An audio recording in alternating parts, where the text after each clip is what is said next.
오늘 말씀의 제목은 그 행복한 포도원에서 라는 제목의 말씀인데요. 성경 안에는 포도원에 대한 얘기가 참 많습니다. 이 포도밭과 감람나무, 성경에서 자주 등장하는 과일 나무들이고 또 기름나무들이죠. 그 중에서도 포도밭은 구약에서 하나님의 신실함과 하나님 앞에 신실하게 살지 못하는 이들을 대변하는 기준 척자로 자주 등장하는 것이 포도원이었습니다. 구약에서뿐만 아니라 신약에서도 포도원은 예수님이 직접 나는 포도나무여 너희는 나의 가지이니 포도나무와 포도 그 가지의 이 비유를 들어서 교회와 그리스도 당신의 관계를 설명하는 것에도 역시 포도원을 이야기하고 있습니다. 근데 그 포도원 앞에 저는 행복한이라는 형용사를 붙였는데요. 그 행복한 포도원으로, 포도원이 왜 행복한가? 구약에서 언급하는 포도원이나 신약에서 언급하는 포도원이나 다 뭡니까? 하나님 안에서를 상징합니다. 이스라엘을 포도원이라고 잠언서에서, 전도서에서 또 아가서에서 표현해서 했던 것은 하나님과 함께하는 백성이다라는 의미에서 포도원을 언급을 했던 것이죠. 예수님도 신약에서 내가 포도나무이고 너희는 그 포도 가지이다라고 언급할 때 뭡니까? 예수와 함께 사는 삶을 상징하는 것이었습니다. 즉 포도원을 얘기하는 것이죠. 더 나아가서 포도원은 천국을 상징하는 것이기도 합니다.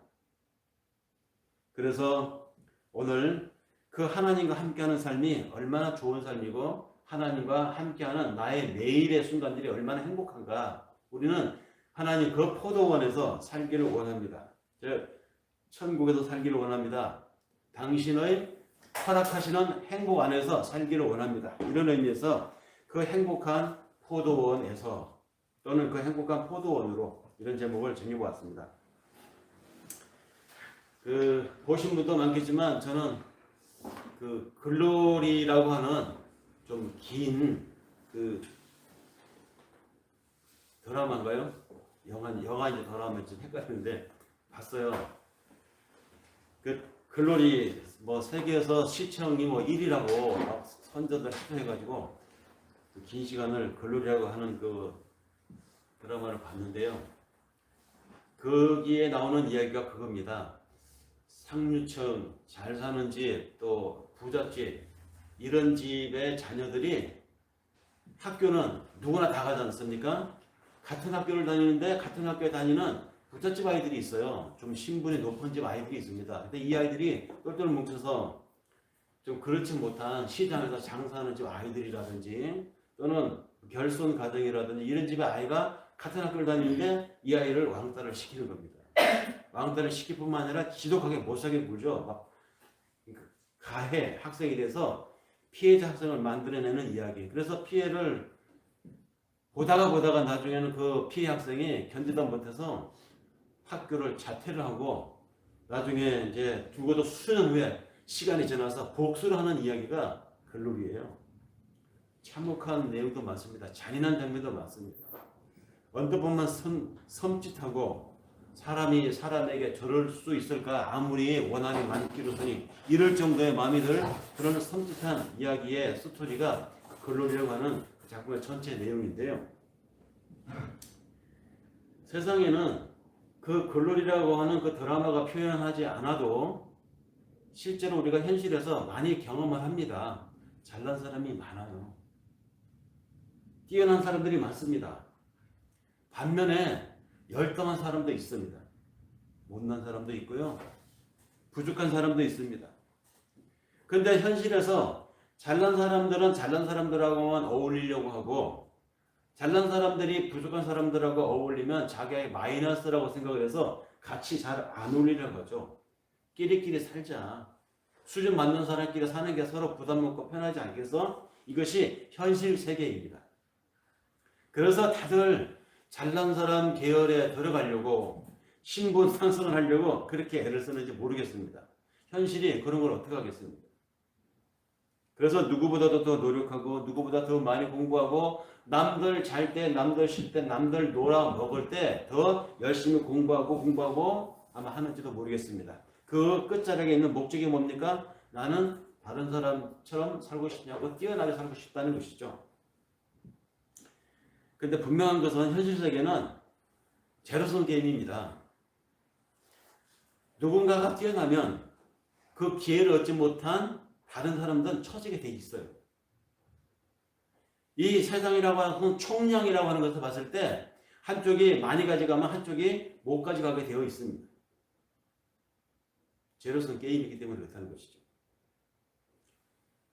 더 심각한 것은 그래서 얻은 사람, 성취한 사람, 성공한 사람들은 성취하지 못한 사람, 처진 사람, 부족한 사람을 향해서 비교, 우월 의식을 갖는다는 것이죠. 진 사람은 진 사람들대로, 이긴 사람은 이긴 사람들대로 우월감을 가지고 이쪽은 열등감을 가지고 열등감도 마음의 병이지만 우월감도 마음의 병이에요. 자만심. 이게 위험하죠. 열등감도 굉장히 큰 마음의 병이지만 우월감도 자만심을 이끌기 때문에 하나님 앞에서는 동일한 병입니다. 아니 성경은 그걸 가르쳐서 죄라고까지 하죠. 이것이 갈등이 심해지면 분쟁이 되고 분쟁이 심해지면 뭐가 되겠습니까? 세상이 시끄러워집니다.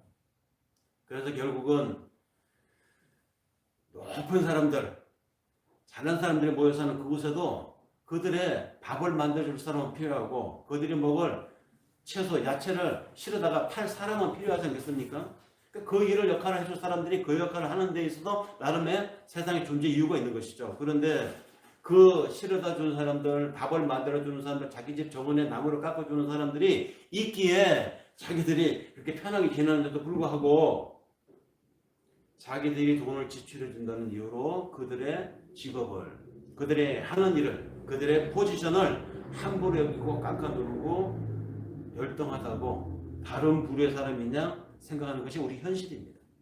그것이 극렬하게 드러나는 게 바로 글로리라고 하는 그 드라마가 아닌가 싶습니다. 세상이 그렇다는 것이죠. 아니 어쩌면 세상은 현실 세계는 거기서 표현하는 것보다 더 극악하고 더 리얼하고 더 잔인한지도 모릅니다. 우리가 아는 세계라고 하는 것은 내가 사는 반경 안에서의 세계이기 때문에 자기 세계이지 내가 겪어보지 않고 가보지 않은 다른 세계가 분명히 있다는 것이죠. 이 동시대 세계에 별천지의 세계로 사는 사람들이 분명히 있습니다. 그런데 그 사고 습관이 그 생각의 잔재들이 교회에서도 나타나는 것이죠. 교회에서도 은연중에 사람들의 의식 속에 그런 사고를 합니다. 내가 더 많이 헌금을 했고 내가 더 많이 주일 한 번도 안 빠지고 하나님 앞에 예배를 드렸고 내가 더 많이 교회를 봉사했고 내가 더 하나님 앞에 경건하게 살았기 때문에 잊어먹을 만한 한 번씩 나오는 저 교인하고 나하고 어떻게 하나님이 같이 처리할 수가 있느냐는 것이죠. 절대 하나님은 공평한 하나님이기 때문에 그럴 뿐이 아니라고 믿어 의심치 않는 사람들이 있습니다. 오늘 이 포도밭의 비유는 예수님이 우리 교회에게 전하는 비유입니다. 교회 다니는 믿는 사람들을 향하신 하나님 말씀이에요. 교회에서 그런 생각을 하는 사람들이 왜 있는가? 열심일수록 철저할수록 사실 그런 사고에 빠지기가 쉽습니다. 열심히 하지 말라는 이야기 아니라 하나님 앞에 철저하지 말라는 이야기 아니에요. 그러나 그 철저함, 그 열심이 차칫 나를 다른 사람보다는 나는 하나님을 더 인정해 줄 거야 라는 생각으로 만약에 흐르게 된다면 굉장히 위험하다는 것이죠. 그거를 경계시키는 것입니다. 천국을 생각할 때 우리가 무엇을 먼저 떠올려야 될까요? 천국 하면 반대로 지옥을 생각합니다. 천국과 지옥 어떻게 다르겠습니까? 사실 지옥은 한문으로 뜻풀이를 해보면 땅지자의 감옥옥이에요. 땅에 감옥을 만들어 놓고 살아가는 것이 지옥입니다. 하늘 보지 못하게 땅에 갇혀서 땅의 것만 보고 살아가는 것이 지옥이라고. 한번 뜻풀을 해보면, 그러니까 지옥은 사람들이 땅이 막 쫙 갈라져가지고 저 밑에 뭐 불구덩이, 거기에 뭐 막 구더기가 들끓고 그 평생 죽지 않는 그 불구덩이에서 죽고 싶어도 타 죽고 싶어도 죽지 못하는 그런 곳을 지옥이라고 생각을 하는데, 사실은 지옥은 땅 위입니다. 땅 위. 우리가 살아가는 이 세상이 마음먹기에 따라서는 지옥일 수도 있고 천국일 수도 있다는 것이죠.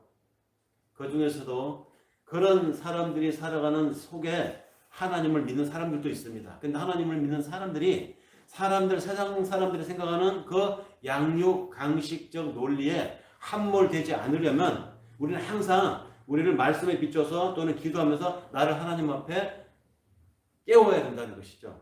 함몰되어 그 속에 휩쓸려 들어가지 않기 위해서는 어떻게 깨워야 되는가? 포도원 밭에 비유해서 우리가 다시 한번 깨어나야 합니다. 천국을 생각을 해야 한다는 것이죠. 천국, 그러면 우리가 먼저 생각해야 되는 것이 그 천국의 주인의 마음을 헤아려 볼 수 있어야 한다는 것입니다. 천국 주인의 마음, 그 천국의 주인이 누굽니까? 우리는 하나님이라고 하지 않습니까? 하나님의 마음은 알아야 하는데 하나님의 마음을 뭐라고 하느냐? 아가페라고 성경에서는 이야기하죠. 아가페. 이 아가페 마음을 만약에 잃어버리게 되면은 신자들 사이에서도 우열의식을 갖게 됩니다. 우열의식을 갖게 되면 나는 저 사람보다 더 오래 교회 다녔고, 나는 저 사람보다 더 많이 기도하고, 나는 저 사람보다 더 많은 금액에 헌금을 하고 등등등, 이렇게 서서히 차별의식을 갖게 된다는 것이죠. 세상의 악습이 우리 신자들 사이에서도 이렇게 오염을 시키는 것입니다. 그래서 우리는 하나님의 마음을 한시도 잊어서는 안 된다는 것이죠. 주인의 마음을 아는 것. 그래서 예수는 하나님의 나라를 설명할 때에 이렇게 말합니다. 천국은 포도원 주인과 같다, 이렇게 설명을 했습니다. 우리가 읽은 비유 마태복음 20장 시작을 이렇게 하죠. 천국은 포도원 주인과 같다. 마태복음 20장 1절의 초두에 천국은 마치 품꾼을 얻어 포도원에 들여보내려고 이른 아침에 나간 집주인과 같으니, 이렇게 시작되는 이 비유의 이야기에서 예수님이 생각하는 하나님의 마음을 우리에게 좀 던지고 있습니다. 사람들은 천국을 가리켜서 공간적이라고 생각하는 개념들이 있어 왔습니다. 공간. 이 세상이 아니고 죽어서 가는 저 요단강 건너가는 저 공간, 저 세상, 이거 공간으로 생각을 해왔다는 것이죠. 그리고 사람들은 천국을 시간의 개념으로 또 생각을 하곤 합니다. 지금이 아니고 내가 죽어서 먼 날 그때 가는 곳, 그러니까 시간적으로 다른 곳 천국이다. 공간적으로도 달리 있는 곳이 천국이다, 이렇게 생각을 합니다. 그런데 예수님의 이 말씀에 의하면 천국은 공간이 따로 있는 것이 아니고 시간적으로도 미래에 있는 것만이 아니라는 것을 알 수가 있습니다. 천국은 공간적인 건 사실입니다. 시간적인 것도 사실입니다. 그러나 공간적이기 이전에, 시간적이기 이전에 주인의 마음을 아는 것과 같다라고 하는 예수님의 이 말씀에서 우리는 천국이 어떠한 상태인지를 짐작해 볼 수 있습니다. 예수님이 깨달아 알아들으라고 비슷한 말씀을 또 하신 데가 있습니다. 요한복음 17장 3절인데요. 영생은 유일하신 참 하나님과 또 그 보내신 자 예수 그리스도를 아는 것이니라, 이렇게 언급한 부분이 있습니다. 영생을 얘기하죠. 영생이 뭐냐? 영생은 참 하나님을 아는 것이다. 영생이 뭡니까? 영생은 그리스도 예수를 보내는 것, 그 하나님이 보내신 그리스도 예수를 아는 것, 이것이 영생이다, 이 말입니다. 영생이 뭡니까? 천국이 영생이잖아요. 영생은 천국이고, 천국은 곧 하나님을 아는 것이다, 또는 그 하나님이 보내신 예수 그리스도를 아는 것이다, 같은 이야기입니다. 천국은 예수 안에 담겨있는 하나님의 마음을 알고 그 하나님의 마음을 나의 오늘의 삶에서 내 마음에 누리는 것, 이것이 천국입니다. 그것이 영생입니다. 예수님 안에 바로 이 하나님의 마음, 저 아가페가 있었다는 말이죠. 예수님이 세례받을 때 하늘이 열리고 빛이 내려오면서 거기서 어떤 말이 나왔습니까? 이는 내 사랑하는 아들이요 이렇게 말하지 않습니까? 하늘에서. 예수님이 일반 자연인 인간으로 살아오다가 이제 30살 넘어서 내가 하나님 일을 해야 되겠다. 공생의 사역에 들었을 때 먼저 세례부터 받았습니다. 그때 일어난 사건이 하늘에서 빛이 내려오면서 이는 내 사랑하는 아들이요 오늘날 내가 저를 낳았다 이렇게 많이 나오잖아요. 세례 요한 앞에서 사람들이 들었다는 것입니다. 하나님의 마음이 예수에게 그 순간 들어간 것입니다. 그 아가페를 아는 것이 아들을 아는 것이라는 이야기입니다. 그러니까 주인의 마음, 이 주인의 마음은 다른 말로 아가페라고도 할 수 있고 하나님의 사랑이라고도 할 수 있고 또 다른 말로는 하나님의 은혜라고도 할 수 있는데 그것을 아는 사람들은 매 삶을 감동으로 살고 매 사안마다 하나님 앞에 감사로 접하며 살 수 있다. 이것이 성경에서 말하는 아가페를 사는 사람들, 즉 영생을 사는 사람들, 천국을 사는 사람들입니다. 그런 사람들은 초막에서 살아도 하나님 감사합니다. 그런 사람들은 궁궐에 살아도 자만하지 않습니다. 하나님 이 이루어주신 건 나의 능력이 아니고 하나님께서 다 허락하셨으니 내가 죽는 날까지 이렇게 하나님과 더불어 감사하며 살겠습니다. 초막이나 궁궐이나 어디나 그가 사는 곳은 감동이고 매일매일의 감사이기 때문에 그게 바로 영생입니다. 그게 바로 천국입니다. 그 주인의 사랑, 그 주인의 은혜의 마음을 알고 사는 것이 천국임을 성경은 곳곳에서 예시를 들어서 비유를 들어서 이야기합니다. 그런데 오늘 우리가 함께 읽은 마태복음 20장에 언급되는 포도원 사건에서 그 포도원 주인을 어떻게 설명하고 있는가? 이것이 우리에게 주시는 하나님의 메시지입니다. 자, 보세요. 함께 읽어서 아시겠지만 포도원 주인이 어떤 주인인가? 이 사람은 일을 시키기 위해서 그 포도원에 일을 시키기 위해서 품꾼을 찾으러 다니는 것이 아니었다는 사실입니다. 일을 시키기 위함이 아니라 포도원에 그냥 들여보내려고 일꾼을 찾으러 나선 포도원 주인이었습니다. 볼까요? 주인은 자기 포도원에 들여보내기 위한 일꾼을 찾아다녔습니다. 일을 시키기 위해서라는 말이 어디에도 없잖아요. 천국은, 영생은 내가 수고했으니까 얻어지는 것이 아니라는 것을 여기서 알 수가 있습니다. 하나님의 나라는 내가 헌금을 돈다발을 많이 했기 때문에 내가 20년, 30년 교회 생활을 했기 때문에 한 주도 안 빠지고 주일 성수를 했기 때문에 하나님의 그 공로를 인정을 해가지고 나를 천국 시민, 1등 시민으로 만들어주셔서 아니에요. 포도원 주인은 포도원에 일을 시키기 위해서 일꾼을 찾은 것이 아닙니다. 천국은 마치 품꾼을 얻어 포도원에 들여보내려고 이른 아침에 나간 집주인과 같으니 라고 이 비유를 시작하시는 예수님의 이 언급에서 하나님은 우리를 구원의 반열로 불러주셨고 우리를 천국으로 불러주시는 천국 시민을 불러주시는데 나를 불러서 요긴하게 써먹으려고 내가 글씨를 잘 쓰니까 잘 쓰는 글씨를 통해서 전도를 시키려고 나를 불렀구나. 아니라는 것이죠.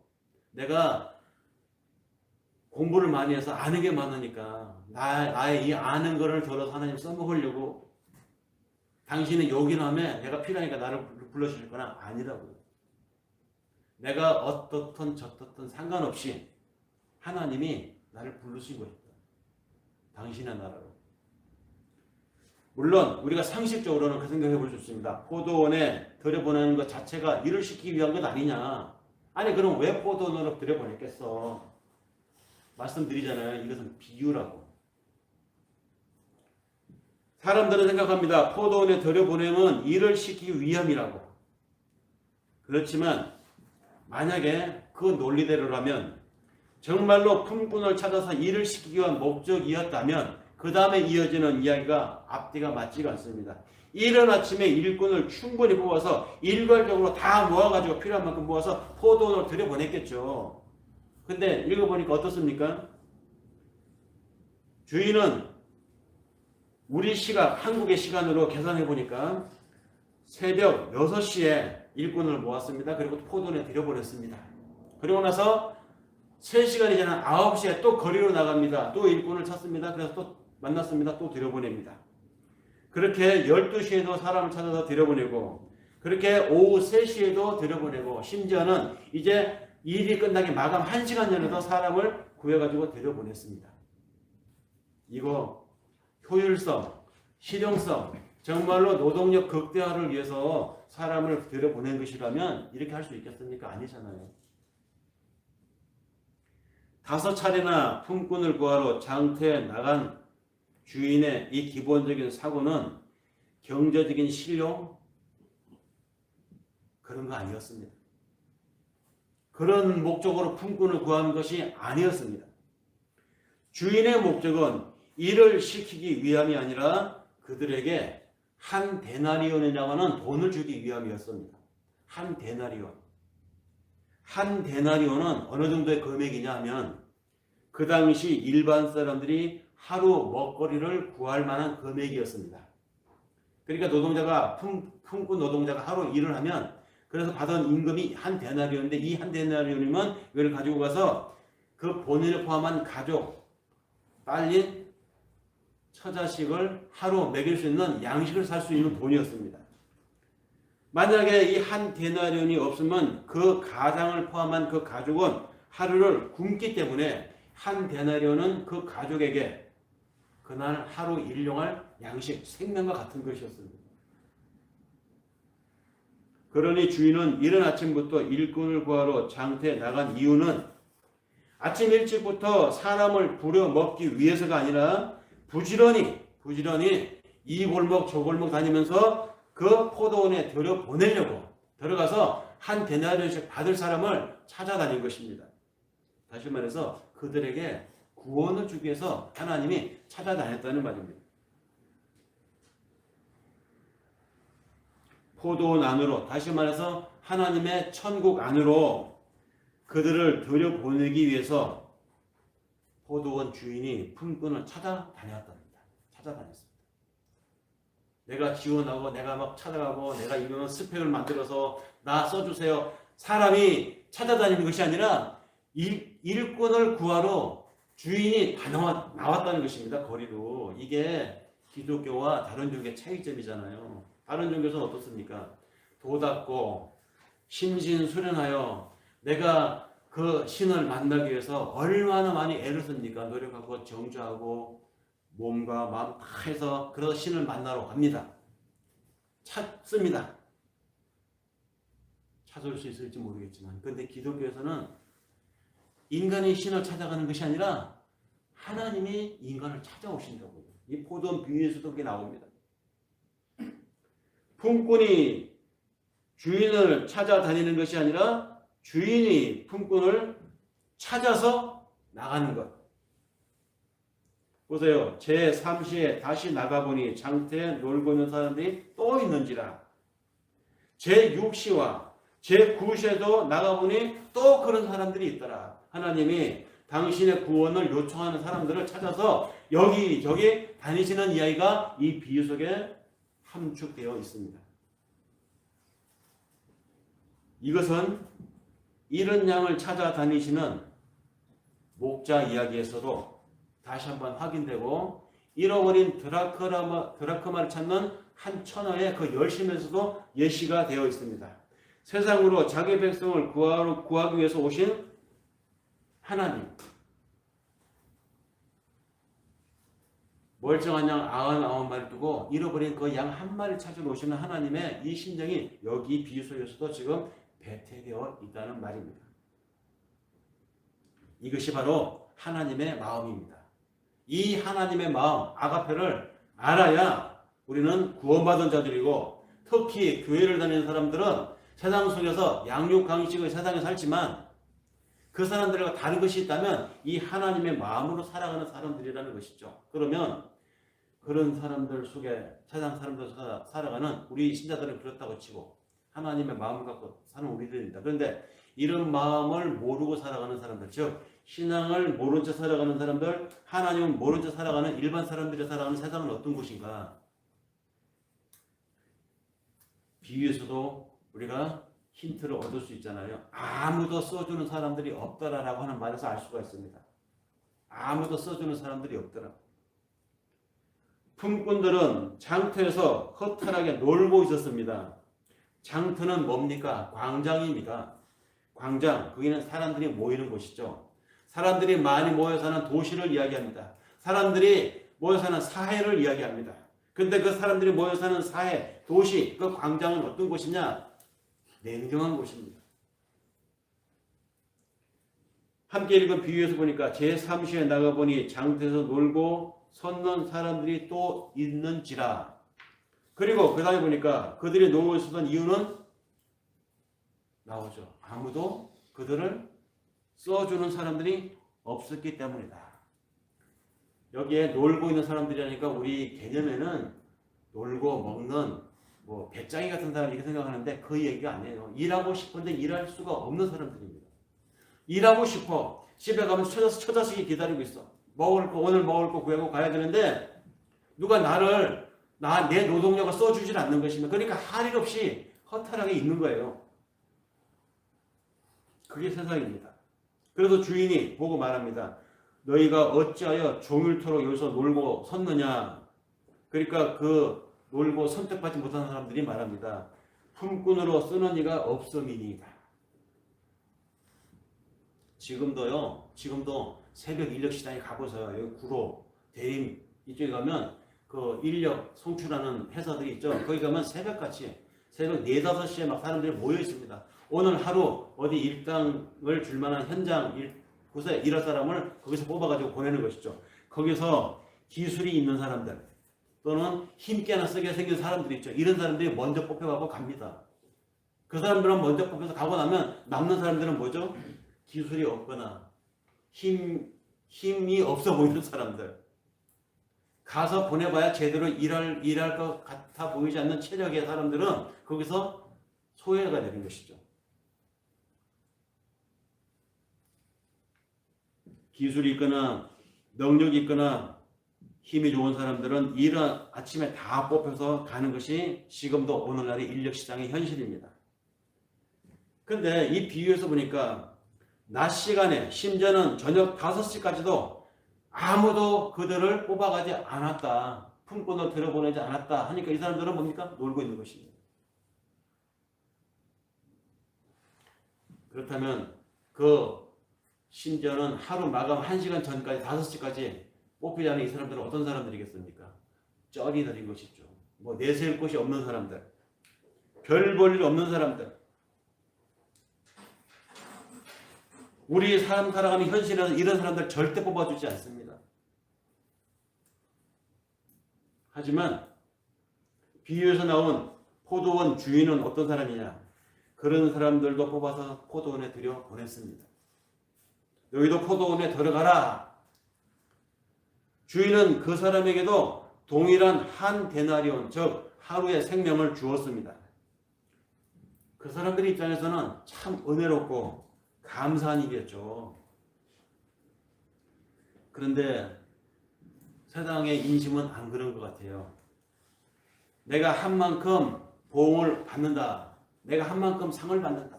내가 저지른 만큼 그 대가를 받는다. 이런 것에 길들인 세상의 이 사고로는 이게 이해가 안 되는 것입니다. 특히 나는 예배를, 기도를, 헌금을, 교회생활을, 신앙생활, 종교생활을 철두철미하게 해왔는데 하나님이 나에게 특별히 다른 것을 이것이 마땅하다고 생각하는 사람들일수록 그래요. 율법주의, 인과 율에 투철한 사람들일수록 바로 이런 하나님의 은혜를 깨닫기가 쉽지 않습니다. 왜? 하나님이 나에게 구원을 준 것은, 하나님이 나를 천국 시민으로 만들어 준 것은 그래 마땅하지. 내가 얼마나 열심히 했는데, 내가 얼마나 철저하게 했는데 나만큼만 해보라고 해. 아니 한 사람이 있어? 이걸 생각하니까 자기가 구원받은 것이 마땅하다고 생각하는 거예요. 하나님의 은혜를 깨닫지 못합니다.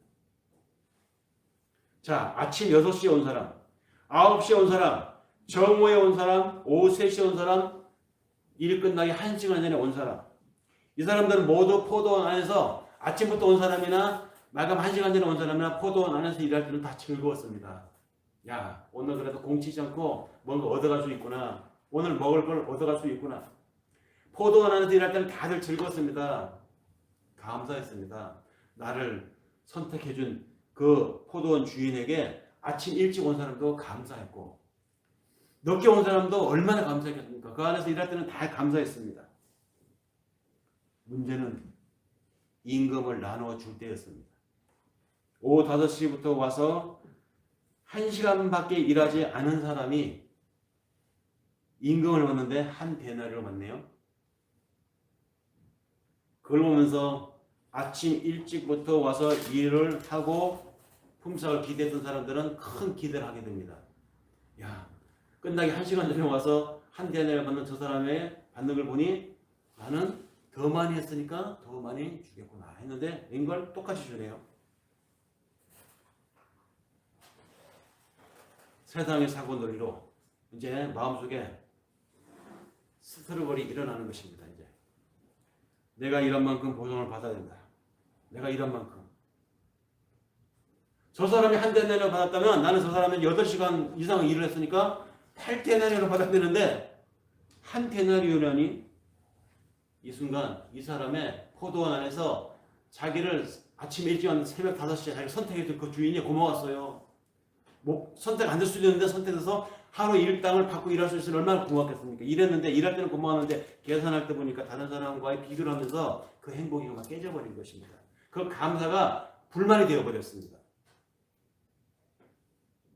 처음에는 자기들에게 한 데나리온을 약속하고 쏟은 주인이 마냥 고마웠지만 자신의 한 일과 자신의 한 일의 양을 다른 사람들이 한 일과 다른 사람들의 한 일의 양과 비교를 하면서 감사보다는 불평이 생겨나기 시작한 것이죠.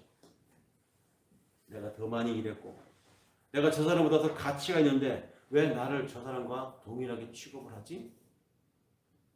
왜 같이 대우를 하는 거야? 이 말은 성경의 다른 부분에서 예수님이 하신 말씀과 같은 이야기입니다. 뭐냐면 예수님이 이런 말씀하셨죠. 청함을 입은 자는 많은데 택함을 입은 자는 적도다. 똑같은 이야기입니다.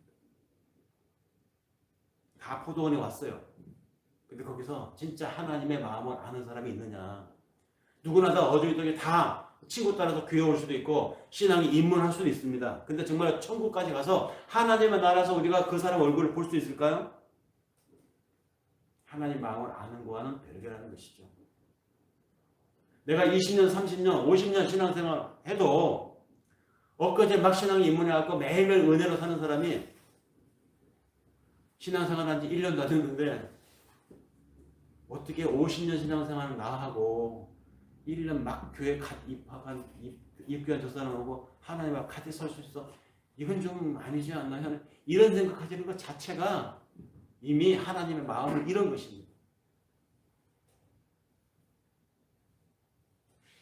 주인은 당신의 은혜로 판단하지 우리 사람들의 계산으로 판단하지 않습니다. 하나님의 길은 우리의 길과 다르고 하나님의 생각은 사람의 생각과 다르다. 이거 계속 이스라엘에게 예언자를 통해서 예수님이 하나님이 해오신 말씀이고 신약에서도 예수님이 제자들에게 계속 한 그 말씀입니다. 왜 우리는 우리의 계산을 가지고 하나님을 계산하려고 합니까? 왜 우리는 나의 업적을 가지고 하나님이 그렇게 마땅히 해줘야 한다고 종용을 하나님께 시키냐고요. 사람들은 생각합니다. 더 오랜 시간을 일했으니 더 많이 일을 했으니 마땅히 더 보상을 해줘야 된다고 생각을 합니다. 그래요. 세상 살아가는 세상 이치는 그렇습니다. 그게 공정이라고 생각하죠. 전 정권은 그 공정에서 미스가 있었기 때문에 젊은 사람들에게 비난을 그렇게 많이 받지 않았습니까? 그게 공정이라고. 많이 한 사람에게 더 오랫동안 시험 준비한 사람에게 공무원이 될 기회를 줘야지 왜 갑자기 그런 노력과 수고하지 않은 사람에게 갑자기 공무원의 시기를 주느냐. 막 그래가지고 거기서부터 젊은 사람들이 등을 돌리기 시작한 거 아니겠습니까? 그러니까 세상의 이치는 그렇습니다. 바로 이것은 인과율에 길들인 우리의 사고입니다. 하나님 앞에 몇 가지, 10가지 중에서 10가지 다 지키면 내가 하나님을 이룰 수 있다. 그러나 10가지 다 못 지키면 9가지 지키면 9만큼은 하나님 앞에 응답을 받는다. 7가지 지켰으면 7가지 응답을 받는다. 이것이 인과율에 길들인 우리의 율법주의적인 사고라는 것이죠. 우리의 삶의 태도가, 우리의 신앙생활의 태도가 우리의 기도하는 그 저간에 바로 이러한 우리의 삶의 습관들이 다 녹아 있습니다. 그래서 기도할 때 가끔은 내가 하나님 이 정도는 구할 수 있지 않습니까? 해주세요. 근데 그렇게 기도하는 우리에게 하나님 앞에 그러한 태도로 살아가는 우리 신앙인들에게 하나님이 말씀하십니다. 포도원 주인의 입을 빌어서 이렇게 말합니다. 네 것이나 가지고 가라. 나중 온 이 사람에게 너와 같이 주는 것이 나의 뜻이다. 내 것을 가지고 내가 내 뜻대로 하는데 나의 이 은혜로운 행위를 너는 악하다고 보느냐? 나의 이 선함이 너한테는 악하다고 보이니? 지금 이 따지는 사람들이 무엇을 상실했습니까? 포도원 주인의 마음을 상실한 것입니다. 아가페를 상실한 것입니다.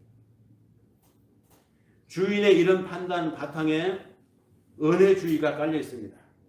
아침에 일찍 온 일꾼들은 율법주의적인 판단을 가지고 주인에게 따졌고 주인은 당신의 은혜주의적인 관점에서 그 따지는 이들에게 지금 답변을 하고 있다는 말입니다. 이런 비슷한 장면이 성경에 곳곳에 나오죠. 저 세리들, 저 창녀들, 나를 어떻게 저런 세리와 창녀들하고 같은 동급으로 아니 어쩌자고 저런 말하고 저런 거 조장하고 다니는 저 예수 정말 싫다. 죽이고 싶다. 저 예수가 말한 대로 만약에 저런 쩌리들하고 내가 같이 있는 곳이 천국이라면 나는 그런 천국 싫어. 안 갈 거야. 주인의 처사가 심사가 뒤틀리는 이유는 자신이 멋지다고 생각하기 때문입니다. 자신이 하나님 앞에 이런 대우 받음이 마땅하다고 생각하기 때문에 그래요. 내가 사람들의 존경을 받고 다른 사람보다 더 월등한 것은 내가 노력했고 그 노력한 대가를 하나님이 인정해 주심이야. 이렇게 생각하는 것입니다. 반면에 그러면 자기 같지 않은 사람들에 대해서 어떤 생각을 가질까요? 그런 사람과 같이 취급을 하는 이 자체가 모욕인 것이죠. 그 모욕은 주인에 대한 모욕입니다. 하나님에 대한 모욕입니다. 우리는 가끔 그런 생각을 해요. 우리가 윤리 도덕적으로 어떻게 이럴 수가 있어. 우리의 인간의 윤리로 하나님을 판단할 때가 있습니다. 사람 사이의 도덕으로 하나님의 처사를 부정하다고 말할 때가 있어요. 예를 들면 아담에게 100살에 얻은 아들을 모래산으로 들여와서 나에게 바쳐라 라고 할 때 여러분 같으면 어떤 생각이 들겠습니까? 그거 있을 수 없잖아요. 인신공양이라니. 아니 사랑의 하나님이 생명의 하나님이라더니 어떻게 사람을 죽이라고? 그것도 100살에 얻은 아들을? 근데 성경은 뭐라고 얘기합니까? 아브라함이 자기 아들 데리고 모래산 가잖아요. 칼을 댔잖아요. 죽이려고. 이미 죽인 거나 마찬가지입니다. 이거 그래서 민속학자들이나 인류학자들이나 윤리 도덕학자들은 그래서 성경을 비도덕적이라고 말하는 거예요. 그래서 성경에 인신공양이더라. 그것뿐입니까? 여호수아를 필두로 해서 이스라엘 사람들 가나안을 정복하는 가정에서 얼마나 많은 사람을 죽였습니까? 하나님은 다 죽이라고 했거든요. 여리고를 점령하거든 임산부까지 죽여라. 여자도 남김없이 죽여라. 그 마을에 있는 가축까지도 죽여라. 너무 잔인하지 않아요? 아무리 성전이라고 한들 아니 그들이 뱃속에 있는 아이가 무슨 죄가 있어요? 근데 하나님은 다 죽이라고 했습니다. 가나안에 남아있는 모든 생명을 죽이라고 했습니다. 그리고 그 명령대로 여호수아 군대를 이끌고 들어가서 다 했습니다. 이걸 놓고 어떤 분들은 하나님 잔인한 분이다. 윤리적이지 않다. 도덕적이지 않다. 근데 윤리와 도덕이 누굴 기준입니까? 사람 기준이잖아요. 우리가 소고기를 먹는 거 윤리적에 빠집니까? 생명 소고기. 아까 너무 슬픈 일이야. 잔인한 일이야. 그래요? 돼지고기 맛있게 부위별로 나눠서 먹잖아요. 근데 돼지 입장에서 생각해 보니까 사람 입장에서 생각하는 것입니다. 하나님에 대해서 하나님이 옳다 하면 우리 눈에 그것이 옳아 보이지 않아도 옳은 것입니다. 하나님 보시기에 하나님이 선하다 하라고 하면 우리가 보기엔 윤리적이지 않고 도덕적이지 않아도 그건 해야 되는 것입니다. 왜? 하나님 입장에서 봤을 때는 그럴 이유가 충분히 있기 때문이죠.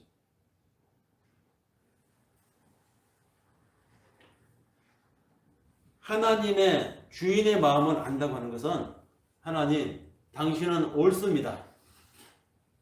비록 내 계산과 우리의 상식을 벗어나는 하나님은 오다가 떨어진다라도 그 내 인생에 그런 일이 벌어진다 하더라도 옳습니다. 이것이 신앙입니다. 사람들은 자신을 멋지게 생각하고 자신을 하나님의 인정받는 사람이라고 생각하는 만큼 우월감이 들어가게 되면 아가페를 잃어버리게 됩니다. 그래서 하나님은 왜 나를 저 쪼려들과 기분 나쁘게 동일하게 취급하는 거야? 이 생각이 나오기 마련입니다.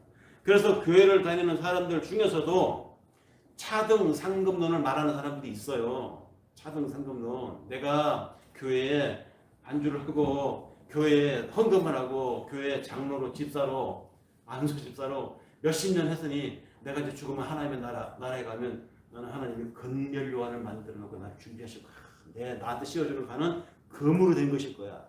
그러면서 잊어먹을 만 한번 예배 한번 코빼기 비치고 어쩌다가 한 번씩 기도에 참석하고 헌금도 찔끔 땅그랑 땡 이런 동전을 하는 어떤 분들을 가르쳐서 아유 하나님의 사랑이 하나님이니까 구원을 주긴 줄 거야. 그런데 저런 사람은 천국에 오면 개틀 모자를 준비해놨을 거야. 이런 얘기가 공공연하게 나오잖아요. 아니 이런 것을 소스로 삼아서 설교를 하는 목사님들도 있더라고요. 그러니까 교회 더 많이 바치고 교회 더 열심히 하고 교회 하나님께 더 충성하라고 하늘에 검멸요한이 예배되어 있다고 그냥 그렇게 못 따라오는 사람들은 그거 개틀 모자입니까? 차등상급론을 공공연히 믿는 사람이 있고 공공연히 조장하는 사람들 그거 구원의 의미를 모르는 무지함에서 나오는 말들이고요. 아니면 알면서도 그러면 그거는 지독한 이기심 때문에 그 눈이 가려진 것입니다. 생각이 삐뚤어져 버린 것이죠. 하나님의 구원은 다시 말해서 포도밭에 들어가는 것은 자기의 효용 가치가 있어서가 아닙니다.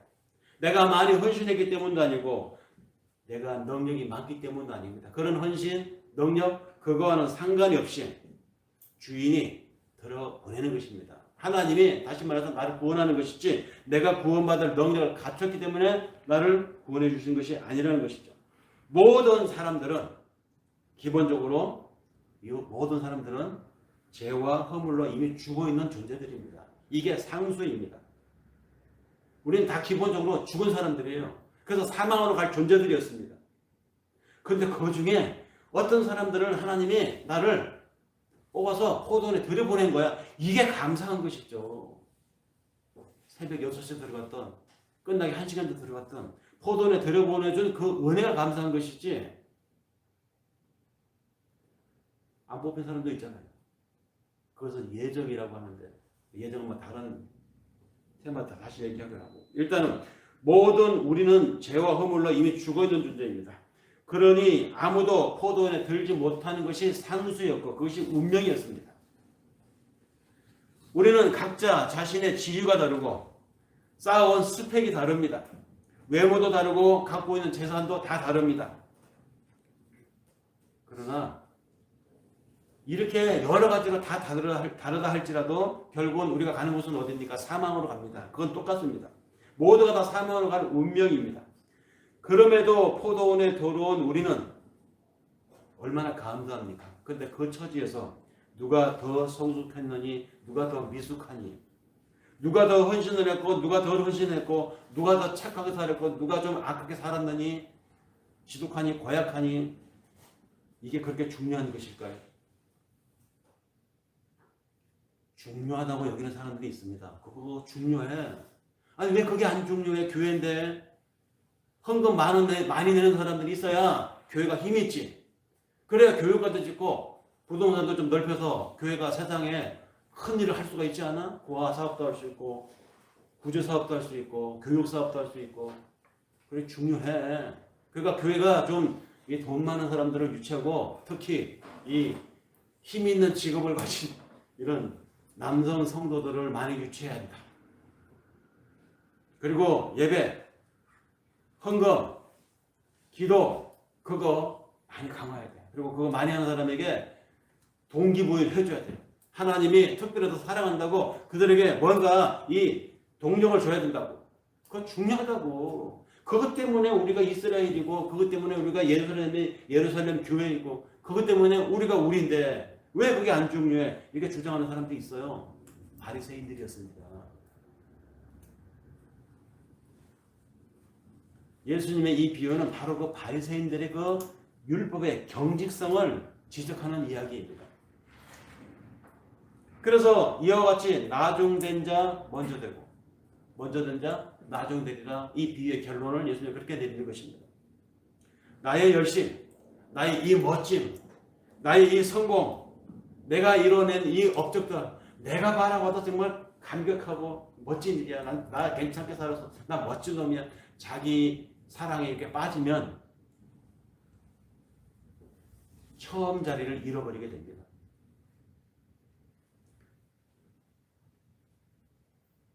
그런 생각에 빠지게 되면 더 이상 은혜가 되지 않는다는 말입니다. 나를 여기까지 이르게 해주신 하나님, 나의 이 지금 내 속에 성령으로 역사하신 하나님, 내 은혜가 내 마음속에 차고 넘칩니다. 내 인생이 당신의 축복으로 차고 넘칩니다. 이 은혜가 항상 감지되어야 되는데 내가 이룬 것을 바라보고 내가 이룬 것을 다른 것과 비교를 하는 순간 그 은혜가 들어갈 여지가 없어진다는 말이죠. 위험한 겁니다. 이런 사람은 그래서 천국 들어가기가 힘들다는 것입니다. 사람들은 부자는 천국 들어가기 얼마나 힘든지 낙타가 바늘게 들어가는 것도 힘들다고 그러는데 그걸 놓고 부자라는 말을 재물을 많이 가진 사람으로만 생각을 해요. 아니에요. 성경에서 어디 부자를 저주합니까? 저주하지 않아요. 성경에서 부자라고 말하는 의미는 영적인 의미입니다. 즉 하나님보다도 더 중요한 것을 많이 가지고 있는 사람, 하나님보다도 더 앞서는 것이 많이 있는 사람이 부자예요.